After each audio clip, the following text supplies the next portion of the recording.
You know, the Special Olympics movement has as its origin a fundamental principle, and it started in 1968 with that fundamental principle active and alive. The fundamental principle was that everybody deserves a chance, and that sport can be a vehicle for expressing everybody's capacity to contribute.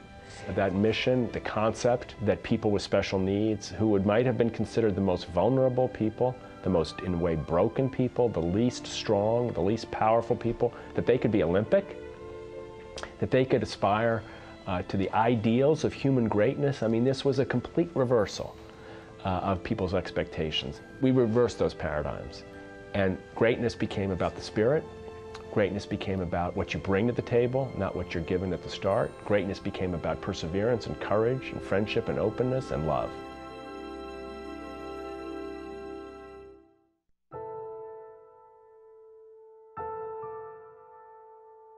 If one looks back into the 1940s or 50s or 60s, one sees a pattern where you begin with the idea that a person with special needs has no value, is a mistake, is hopeless. And so in the medical profession, in the social services profession, people would say to a mother, get rid of this child. Give the child to the state, the child will be cared for, but the child is hopeless. There is no need for you to love this child or to care for this child. It's too much.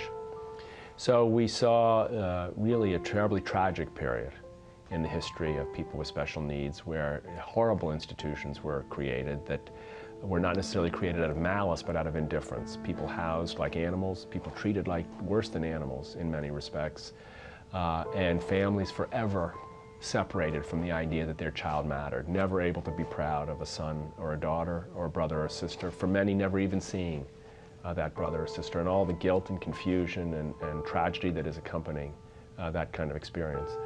I think what my mother felt was that that had to end, that we had to recover not just families, their hope, their pride, their love of one another, but we had to recover dignity.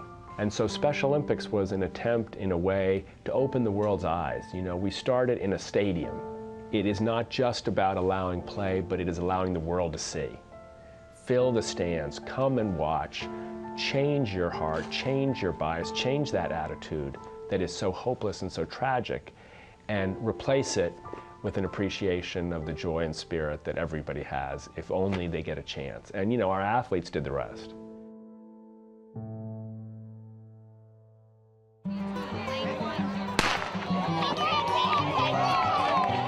Hello. We're the parents of Clayton Myrick, who was diagnosed with autism at age 2. Special Olympics became a focal point of his life at about age 10. And that's when he was introduced of some of the sports that Special Olympics encompasses in their program. Because he's, you know, been in Special Olympics for just about half of his life, I don't know what it would be like without Special Olympics. I mean, it's probably, for me, maybe the most important thing. I mean, even equal to or greater than the education inside the classroom, because of what it's done for his personal development. I think that the emotional and the physical and the community benefits that Clayton derives from Special Olympics, as do all of our athletes, can't be stated enough. The kids have just a sense of a team and a sense of pride and honestly a sense of competition. I mean, I must admit, some of our kids are fairly competitive, and you would almost not expect that from them. But they want to, you know, they want to get out there and win, and they like having that gold medal. I'm so very competitive with the other guys. And look at all these medals. Gold, silver, bronze. Oh, wow. I'm amazed that he doesn't have any stage fright. I've been blessed with a lot of opportunities to do a lot of public speaking myself, and I always get butterflies, so I don't know how he does it. I was chosen in 2005 to become a global messenger for Special Olympics. With each speech that he does, you can see the growth over the years. He's really becoming more confident, and that this is just a part of what he does. You know, he takes his job seriously being a speaker for Special Olympics.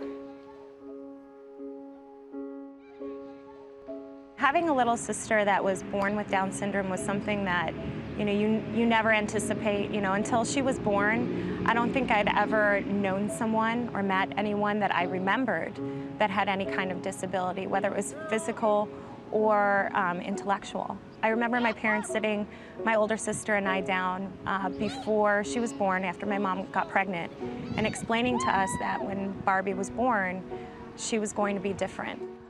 All of them in high school says, Barbara doesn't have a boyfriend.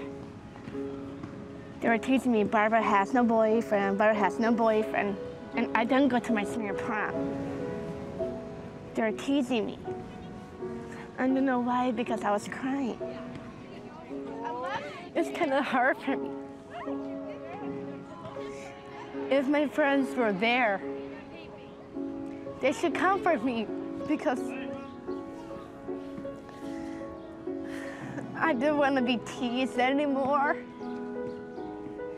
Going through what she went through as a child, I think it made her a lot stronger. And then to go through Special Olympics gave her something to aspire to. I mean, this is something that she will have for the rest of her life. And there are opportunities that she has through Special Olympics that she never would have had otherwise. She's able to compete in 19 different sports. You know, she never would have thought she'd play golf. She does it now. Bocce ball. These opportunities are presented to her because she sees somebody else doing them. And she's like, you know what, I can do that. I want to try that. And there are certain sports like figure skating that, I mean, we never, ever in our wildest dreams would have thought she could accomplish what she does. And now she's amazing at it. And it's her favorite thing to do on the planet. I love Special Olympics. Special Olympics is like my family. As we look to the future, we see the Knights of Columbus as continuing to carry the core message of our movement. The core message is that everyone deserves a chance and everyone has dignity. Our future turns on being able to keep that front and center and realizing that it's unleashed, it's exposed, it's taught through sport. But, and here's the big but, this is no longer in the future a movement just about people with special needs. It's a movement about everybody. We don't lose our focus on the sport experience for people with special needs, but one of the things we share with the Knights is a desire to communicate that message so that everyone feels a part of it. So in the future, I can see Special Olympics events that are unified in greater and greater numbers, where people with special needs are competing on teams with people who don't have special needs. Not just one helping another, but both helping each other. From the perspective of the Knights of Columbus, we would have one simple, concrete goal for the future Special Olympics. And that is that every Special Olympic athlete have the opportunity to compete and find this way of realizing his or her talents, so that every child who could be involved in Special Olympics and who would want to be involved has the opportunity to do so. Because we see Special Olympics as a way of entering into the mainstream of society successfully. And if a child can do it in Special Olympics, it opens up a door to their attitude that I can do it in another field of endeavor as well. And that's the most important lesson of Special Olympics.